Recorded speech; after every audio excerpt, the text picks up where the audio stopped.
ਬਿਸਮਿਲ੍ਲਾਹਿਰਰਹਿਮਾਨਿਰਰਹੀਮ अस्सलामु अलैकुम जी आया ਨੂੰ ਰੈਕਸ ਕਿਚਨ ਵਿੱਚ ਸਾਰੇ ਦੋਸਤਾਂ ਨੂੰ ਖੁਸ਼ ਆਮਦੀਦ। ਅੱਜ ਦੀ ਵੀਡੀਓ ਮੈਂ ਬਣਾ ਰਿਹਾ ਔਰੀਗਾਨੋ ਤੇ।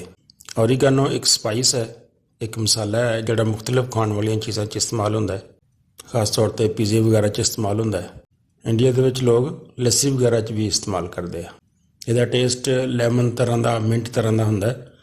ਔਰੀਗਾਨੋ ਦਾ ਆਇਲ ਵੀ ਕੱਢਿਆ ਜਾਂਦਾ ਹੈ। ਦੰਦਾਂ ਵਾਸਤੇ ਔਰੀਗਾਨੋ ਦਾ ਆਇਲ ਬੜਾ ਮੁਫੀਦ ਸਾਬਤ ਹੁੰਦਾ ਹੈ।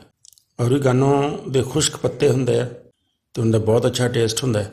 ਹਰੇ ਪੱਤਿਆਂ ਦੇ ਵਿੱਚ ਇੰਨਾ ਅੱਛਾ ਟੇਸਟ ਨਹੀਂ ਹੁੰਦਾ ਜਿੰਨਾ ਖੁਸ਼ਕ ਦੇ ਵਿੱਚ ਹੁੰਦਾ ਹੈ। ਇਸ ਵਾਸਤੇ ਇਹਨੂੰ ਖੁਸ਼ਕ ਦੇ ਵਿੱਚ ਹੀ ਜ਼ਿਆਦਾਤਰ ਇਸਤੇਮਾਲ ਕੀਤਾ ਜਾਂਦਾ ਅਤੇ ਮੁxtਲਿਫ ਕੰਪਨੀਆਂ ਨੇ ਇਹਨੂੰ ਪੈਕ ਕੀਤਾ ਹੋਇਆ ਔਰ ਪੈਕਿੰਗ ਦੇ ਵਿੱਚ ਮਾਰਕੀਟ 'ਚੋਂ ਆਮ ਅਵੇਲੇਬਲ ਹੈ। ਔਰੀਗਾਨੋ ਜ਼ਿਆਦਾਤਰ ਸਪੇਨ, ਇਟਲੀ, ਫਰਾਂਸ ਵਗੈਰਾ 'ਚ ਪਾਇਆ ਜਾਂਦਾ ਹੈ।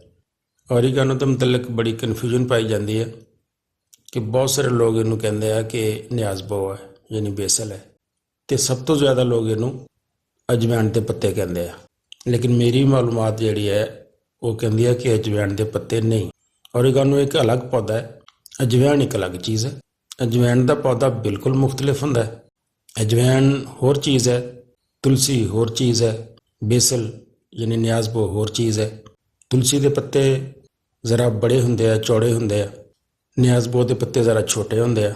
ਵੈਸੇ ਇਹਨਾਂ ਦਾ ਖਾਨਦਾਨ ਇੱਕ ਹੀ ਹੈ ਲੇਕਿਨ ਪੌਦੇ ਅਲੱਗ-ਅਲੱਗ ਹੈ। ਅਤੇ ਅਜਵਾਇਣ ਬਿਲਕੁਲ ਮੁxtਲਿਫ ਪੌਦਾ ਹੈ।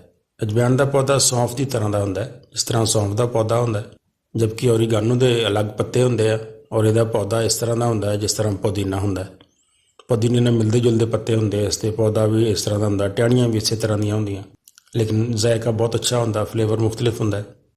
ਤੁਸੀਂ ਨੈੱਟ 'ਤੇ ਸਰਚ ਕਰੋ ਅਤੇ ਨੈੱਟ 'ਤੇ ਵੀ ਤਕਰੀਬਨ 70-80% ਜਿਹੜਾ ਹੈ ਉਹ ਅਜਵਾਇਣ ਨੂੰ ਹੀ ਕਿਹਾ ਜਾਂਦਾ ਹੈ, ਜਦਕਿ ਮੈਂ ਤੁਹਾਨੂੰ ਵਾਜ਼ਿਹ ਦੱਸ ਰਿਹਾ ਕਿ ਦੇਖੋ ਇਹ ਅਜਵਾਇਣ ਦਾ ਪੌਦਾ ਹੈ ਅਤੇ ਇਹ ਔਰੀਗਾਨੋ ਦਾ ਹੈ। ਕਿੰਨਾ ਫ਼ਰਕ ਹੈ, ਪਤਾ ਨਹੀਂ ਕਿਉਂ ਨੈੱਟ 'ਤੇ ਤਮਾਮ ਲੋਕਾਂ ਨੇ ਅਜਵਾਇਣ ਦੇ ਪੱਤਿਆਂ ਨੂੰ ਹੀ ਔਰੀਗਾਨੋ ਕਿਹਾ ਜਾਂਦਾ ਹੈ। ਤਾਂ ਬਹਰਹਾਲ ਔਰੀਗਾਨੋ ਇੱਕ ਅਲੱਗ ਚੀਜ਼ ਹੈ ਔਰ ਇਹਦਾ ਬੜਾ ਅੱਛਾ ਟੇਸਟ ਹੁੰਦਾ ਹੈ, ਬੜਾ ਅੱਛਾ ਜ਼ਾਇਕਾ ਹੁੰਦਾ ਹੈ। ਔਰੀਗਾਨੋ ਦੇ ਪੱਤੇ ਟਹਿਣੀਆਂ ਨਾਲੋਂ ਅਲੱਗ ਕਰਕੇ ਅਤੇ ਇਹਦੇ ਪੱਤਿਆਂ ਨੂੰ ਖੁਸ਼ਕ ਕਰ ਲਿਆ ਜਾਂਦਾ, ਖੁਸ਼ਕ ਕਰਕੇ ਇਹਨੂੰ ਪੀ ਲਿਆ ਜਾਂਦਾ ਅਤੇ ਔਰੀਗਾਨੋ ਤਿਆਰ ਹੋ ਜਾਂਦਾ ਹੈ। ਇਹਨੂੰ ਘਰ 'ਚ ਤੁਸੀਂ ਬੜੀ ਆਸਾਨੀ ਨਾਲ ਬਣਾ ਸਕਦੇ ਹੋ। ਮੇਰੀ ਵੀਡੀਓ ਤੁਹਾਨੂੰ ਯਕੀਨਨ ਅੱਛੀ ਲੱਗੀ ਹੋਏਗੀ। ਵੀਡੀਓ ਨੂੰ ਸ਼ੇਅਰ ਜ਼ਰੂਰ ਕਰਿਆ ਕਰੋ ਅਤੇ ਆਪਣੇ ਖਿਆਲਾਂ ਦਾ ਇਜ਼ਹਾਰ ਵੀ ਕਰਿਆ ਕਰੋ। ਅਗਰ ਤੁਸੀਂ ਮੇਰੇ ਚੈਨਲ ਨੂੰ ਹਾਲੇ ਤੱਕ ਸਬਸਕ੍ਰਾਈਬ ਨਹੀਂ ਕੀਤਾ ਤਾਂ ਤੁਹਾਡੀ ਮਿਹਰਬਾਨੀ ਮੇਰੇ ਚੈਨਲ ਨੂੰ ਸਬਸਕ੍ਰਾਈਬ ਵੀ ਕਰ ਲਓ। ਬਹੁਤ ਸ਼ੁਕਰੀਆ। अस्सलाम वालेकुम।